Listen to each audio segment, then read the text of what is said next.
નમસ્કાર ખેડૂત ભાઈઓ, જો તમે મગફળીની ખેતી કરો છો અને તમને લાગે છે કે દર વર્ષે મહેનત તો બહુ કરીએ છીએ પણ ઉત્પાદન એટલું મળતું નથી અથવા યોગ્ય બિયારણ ન હોવાને કારણે નુકસાન થાય છે, તો આજનો વિડીયો તમારા માટે ખૂબ જ મહત્ત્વનો છે.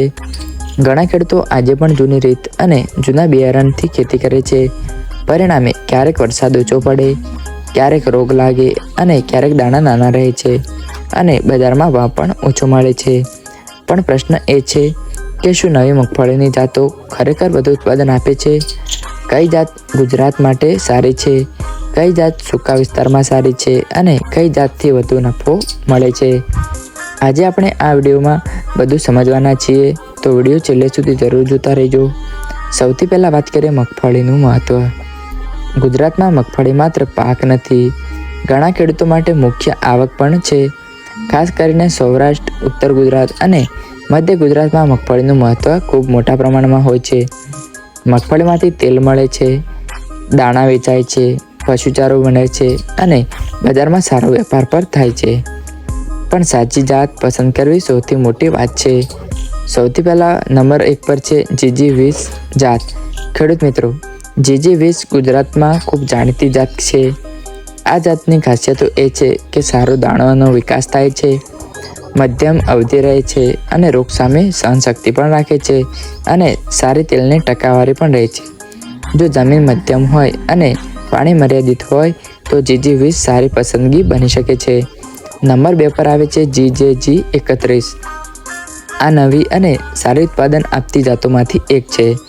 તેના ફાયદા: વધુ ઉપજ, દાણા સરખા, સારી માર્કેટિંગ અને છોડને મજબૂત રાખે છે. જો વરસાદ સરેરાશ હોય તો આ જાત લાભદાયી બની શકે છે. નંબર 3 પર છે GJG32. ઘણા ખેડૂતો આ જાત તરફ વળી રહ્યા છે, જેના ફાયદા: રોગ પ્રતિકારક શક્તિ, સારી ગુણવત્તા, ઉત્પાદનમાં વધારો અને બજારમાં પણ માંગ વધુ હોય છે. નંબર 4 પર છે TG37A. આ જાત ઘણા વિસ્તારોમાં સફળ રહી છે. એની ખાસિયત કે ઝડપથી પાક પાકે છે, ઓછી અવધિ રહે છે, સારી દાણાની ભરાવટ થાય છે અને નાના સમયના ખેડૂતો માટે ખૂબ જ ઉપયોગી છે. હવે વાત કરીએ કઈ જમીનમાં કઈ જાત આવશ્યક છે. જો તમારે કાળી જમીન હોય તો GJG31 અને GG20 સારી કહેવાય છે જાત. હલકી જમીનમાં TG37A પણ સારી કહેવાય છે અને મધ્યમ જમીનમાં GJG32 પણ સારી રહે છે અને ખાસ કે સૂકા વિસ્તારમાં ઓછી પાણીથી પણ જાત પસંદગી કરવી આવશ્યક છે. હવે વાત કરીએ વાવણીનો સમય. ખેડૂત મિત્રો, ઘણા લોકો મોટી ભૂલ અહીં કરે છે કે વહેલી કે મોડી વાવણી બંને નુકસાન આપી શકે. સામાન્ય રીતે ચોમાસું થયા પછી યોગ્ય ભેજ હોય ત્યારે વાવણી કરવી આવશ્યક છે અને ખૂબ સૂકી જમીનમાં વાવણી કરવી જોઈએ નહીં અને ખૂબ ભીની જમીનમાં પણ વાવણી ના કરવી જોઈએ. હવે વાત કરીએ બીજ દર. જો બીજ વધારે નાખશો તો એક બાજુ જથ્થો એટલે કે બીટ થઈ જશે અને ઓછું નાખશો તો છોડ ઓછા રહેશે. એટલે યોગ્ય અંતર અને યોગ્ય બીજ દર બહુ અગત્યના છે. ખાતરની વ્યવસ્થાની વાત કરીએ તો ઘણા ખેડૂતો યુરિયા પર વધારે ભાર આપે છે, પણ જમીનનું પરીક્ષણ, સંતુલિત ખાતર, ફોસ્ફરસ, પોટાશ અને જીપ્સમ જેવી ઓર્ગેનિક ખાતરનો ઉપયોગ કરવો આવશ્યક છે. આ બધું યોગ્ય આયોજનથી જ કરવું જોઈએ. વાત કરીએ સિંચાઈની તો મગફળીના પાણી વધારે આપવું પણ નુકસાનકારક છે. વાત એ કે સ્ટેજ પર ભેજ જરૂરી રહે છે, જેનું અંકુરણ, ફૂલ અને દાણાની ભરાવટ પર ડિપેન્ડ કરે છે. હવે વાત કરીએ જીવાત અને રોગ. મગફળીમાં સામાન્ય સમસ્યાઓ હોય છે કે પાન વળી જવા, ટીકા રોગ અને મૂળ સડવું, દાણા ઓછા બેસવા.